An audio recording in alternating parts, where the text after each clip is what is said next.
নমস্কার, প্রিয়াঙ্কা হোম ক্রিয়েশনে আপনাদের সকলকে স্বাগত জানাই।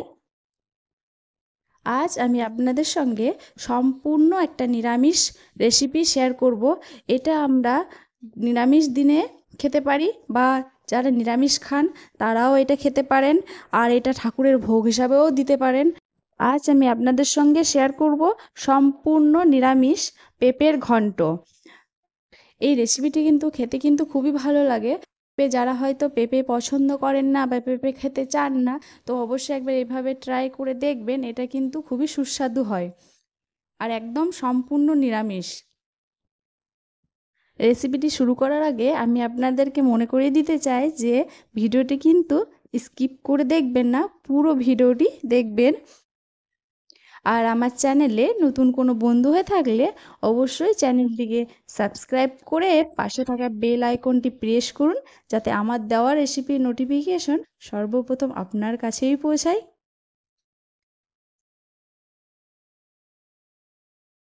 চলুন তাহলে আর দেরি না করে রেসিপিটা এবারে শুরু করি। পেঁপের ঘন্ট বানানোর জন্য আমি কি কি করছি সেটা দেখে নিন বা কি কি নিয়েছি। তো প্রথমে দেখুন আমি কি নিয়েছি, একটা পেঁপে নিয়ে নিয়েছি। তো পেঁপেটাকে এভাবে খোসাটাকে পুরো ছাড়িয়ে নেব। গ্রিন অংশটা যেটা থাকবে পুরোটাকে ছাড়িয়ে নিতে হবে। তো পুরোটাকে এভাবে কেটে ছাড়িয়ে নিচ্ছি।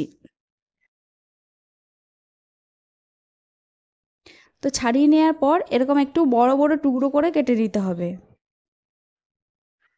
আর এই যে ভেতরের মধ্যে যে ছোট্ট ছোট দানাগুলো থাকে সেগুলোকে বটির সাহায্যে এভাবে একটু চেছে নেব। আর দেখুন পেঁপেগুলোকে এভাবে কেটে নিলাম। আর আলু নিয়েছি, তো আলুগুলোকে এরকম টুকরো করে কেটে নিয়েছি। আদা নিয়েছি, 1.5 ইঞ্চি পরিমাণ আদা নিয়েছি। আর আমি এখানে নিয়েছি কাঁচা লঙ্কা। তো আমি আপনাদেরকে বলেছি এটা যেহেতু সম্পূর্ণ নিরামিষ, এটা আদা আর কাঁচা লঙ্কা দিয়েই করব।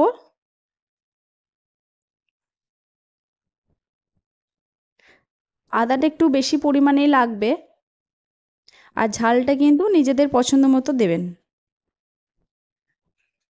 সমস্ত কিছু আমি কেটে নিয়েছি। দেখুন কি কি নিলাম, এখানে কাঁচা লঙ্কা, আদা, আর এখানে আমি 1 বাটি পরিমাণ গোবিন্দভোগ আতপ চাল নিয়েছি। তো এবার আমি এটা সাইডে রেখে দিলাম। সাইডে রেখে গ্যাসের ফ্লেমটা অন করে বসিয়ে দিলাম একটা কড়াই। কড়াইয়ের মধ্যে দিয়ে দিচ্ছি পরিমাণ মতো আমি সর্ষের তেল।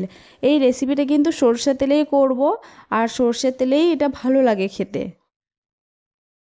তেলটা একটু ভালো করে গরম করে নিয়ে এখানে দিয়ে দিচ্ছি একটা তেজপাতা, আর দিয়ে দিলাম এখানে কয়েকটা গরম মশলা। গরম মশলার মধ্যে নিয়েছি আমি লং, এলাচ আর দারচিনি।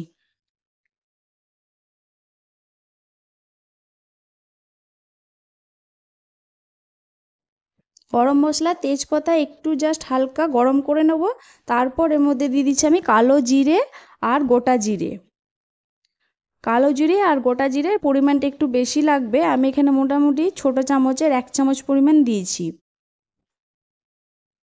তো এগুলোর থেকে একটু সুন্দর গন্ধ বের হোক, ততক্ষণ পর্যন্ত একটু ওয়েট করে নিই। আর এগুলো একটু ব্রাউন ব্রাউন হয়ে যাবে।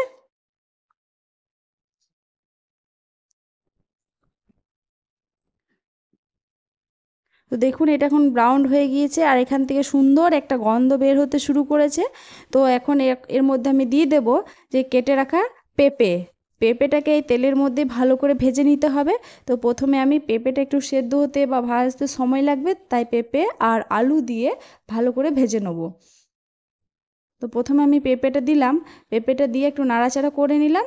এবার দিয়ে দিচ্ছি কেটে রাখা আলু। আলু আর পেঁপে দিয়ে এটাকে একটু ভালো করে ভেজে নেব। গ্যাসের ফ্লেমটা কিন্তু লো টু মিডিয়ামে রেখে ভেজে নিতে হবে।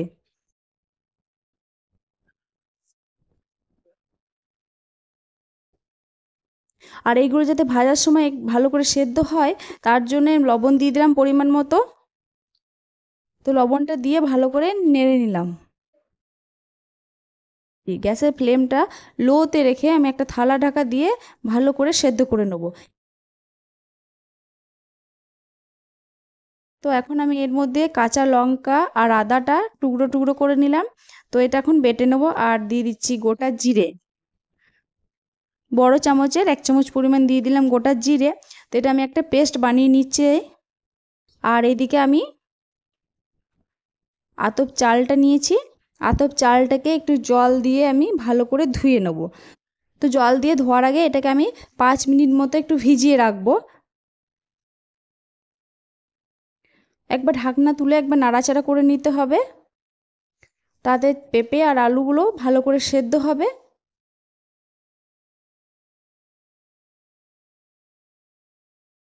এইভাবে নাড়াচাড়া করে নিয়ে যতক্ষণ পর্যন্ত না এটা সেদ্ধ হচ্ছে, ততক্ষণ পর্যন্ত আবারও আমি থালাটা ঢাকা দিয়ে রেখে দেব।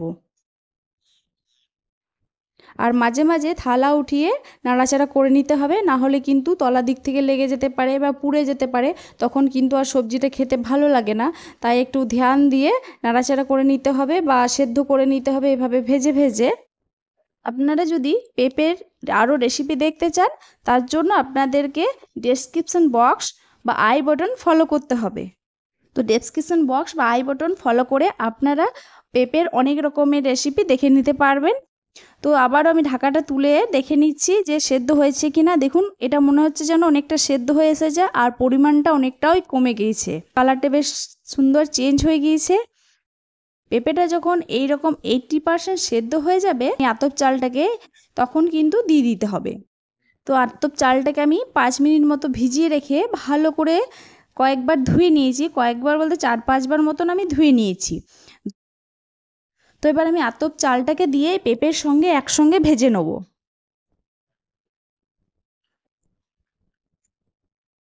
এখানে কিন্তু গ্যাসের ফ্লেমটা আমি লোতে রেখেই ভাজছি, হাই ফ্লেমে কিন্তু ভাজা যাবে না, কারণ এটা পুড়ে যাবে আর সবজিটা কিন্তু খেতে বেশ টেস্টিও হবে না। তো তার জন্য এটাকে পুরো রেসিপিটাই কিন্তু লো ফ্লেমেই করতে হবে।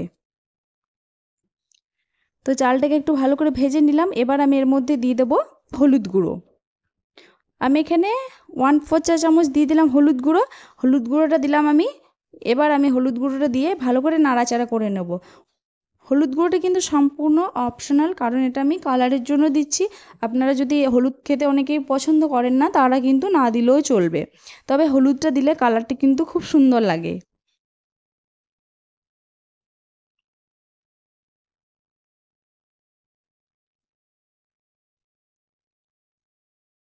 আর দেখুন, এদিকে আমি যে মিক্সির মধ্যে জিরে আদা আর লঙ্কাগুলো বেটে নিয়েছিলাম, সেই আদা লঙ্কা পেস্টটা এবার আমি এর মধ্যে দিয়ে দেবো।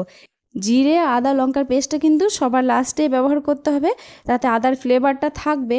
আর যদি এটা প্রথমেই আমরা ব্যবহার করি তাহলে কিন্তু এর ফ্লেভারটা থাকবে না। তো এটাকে দিয়ে বেশি কিন্তু নাড়াচাড়া করব না, এই পেস্টটা দিয়ে কিন্তু হালকা করে একটু ভেজে নেব। তো প্রথমে আমি 1 চামচ পরিমাণ আদা রসুন জিরে পেস্ট দিয়ে একটু আমি কষিয়ে নিলাম, তাতে মনে হলো যেন আর একটু পরিমাণ লাগবে, তো তাতে আমি আরও 1/2 চামচ পরিমাণ দিয়ে দিলাম। এবার আমি এটাকে ভালো করে একটু নাড়াচাড়া করে নেব, যাতে কাঁচা গন্ধটা একটু চলে যায়। তো নাড়াচাড়া করে নেওয়ার পর এবার আমি এর মধ্যে কিন্তু জল দেবো। এখানে কিন্তু জলের পরিমাণটা কিন্তু মেপেই দিতে হবে, কারণ এটা কিন্তু খুব সেদ্ধ হয়ে গেলে কিন্তু ভালো লাগবে না। আর আমি কিন্তু পেঁপে আর আলু কিন্তু তেলের মধ্যে সেদ্ধ করে নিয়েছি, আবার আলু আর পেঁপে কাঁচা থাকলেও খেতে ভালো লাগবে না। আতপ চালটা কিন্তু বেশি সেদ্ধ করলে ভালো লাগবে না, তো তার জন্য পরিমাণ মতো জল দিয়ে দিতে হবে। তো আমি আতপ চাল যে পরিমাণে নিয়েছি, তো তার ডবল আমি জল নেবো। মানে আমি এখানে 1 বাটি মতো আতপ চাল নিয়েছি, তো ওই বাটির আমি 2 বাটি জল নিয়ে দিচ্ছি। 2 বাটি মতন জল দিলাম আর ওপর দিক থেকে কাঁচা লঙ্কা ছড়িয়ে দিলাম।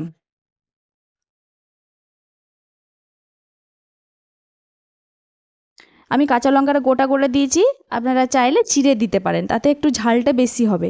তো আমি এখানে গোটা করে দিলাম, যার যেটা পছন্দ হবে সেটা করে নেবেন। এটা কিন্তু এবার লো ফ্লেমে আমি ফুটিয়ে নেবো, আর এটার টেস্টটা বাড়ার জন্য কিন্তু আমি জাস্ট কয়েক দানা চিনি দিয়ে দিলাম, এতে কিন্তু স্বাদটা একটু ব্যালেন্স হবে।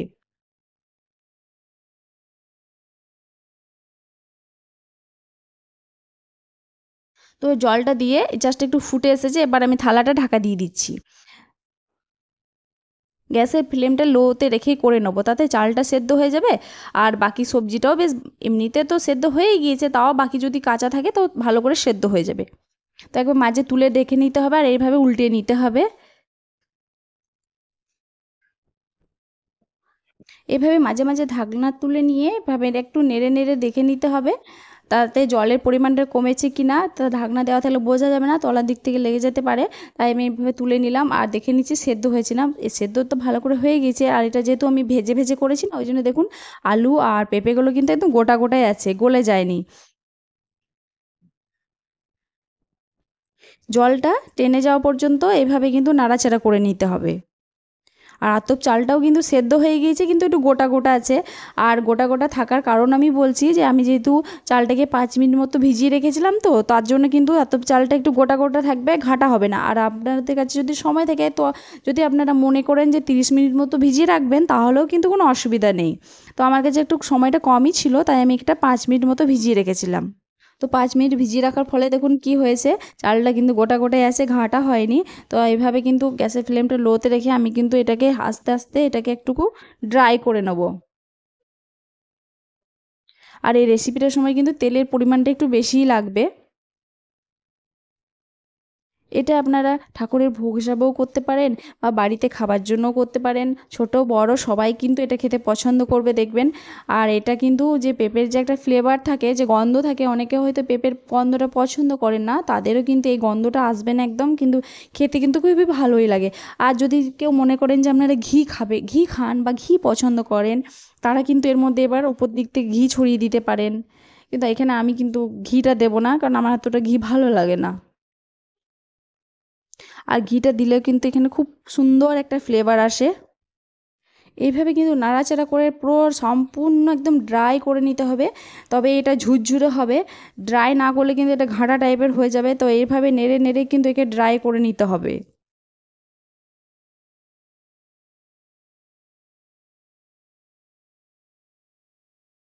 এটা কিন্তু আমার হয়ে গিয়েছে, আমি কিন্তু এবার গ্যাসের ফ্লেমটাকে অফ করে দিয়ে একটু ঠান্ডা করে নেব। ঠান্ডা হয়ে গেলে কিন্তু এটা সম্পূর্ণ ঝুরঝুরে হয়ে যাবে। তো দেখুন ঠান্ডা হয়ে গিয়েছে, ঠান্ডা হয়ে যাওয়ার পর দেখাচ্ছি আপনাদেরকে, দেখুন কতটা ঝুরঝুরে হয়েছে এটা। এবার আমি একটা প্লেটে এটা তুলে নিচ্ছি। এখানে চালগুলো কিন্তু দেখুন গোটা গোটাই আছে, আর পেঁপে আর আলু কিন্তু একদম ভালো করে সেদ্ধ হয়ে গিয়েছে, কিন্তু দেখুন একটু ঘাঁটা হয়নি। তো পেঁপে দিয়ে এরকম একটা রেসিপি অবশ্যই বাড়িতে ট্রাই করা যেতেই পারে। ব্যাস প্লেটে তুলে নিলেই পরিবেশন করার জন্য রেডি। এটা কিন্তু ভাত দিয়েও খেতে পারেন, আবার শুধুও খেতে পারেন, এমনি শুধু মুখেও খেতে পারেন, খেতে কিন্তু ভালো লাগে, খারাপ কিন্তু লাগে না। তো অবশ্যই একবার ট্রাই করে দেখবেন, তারপর কমেন্ট করে জানাবেন যে আজকের রেসিপিটা আপনাদের কেমন লেগেছে।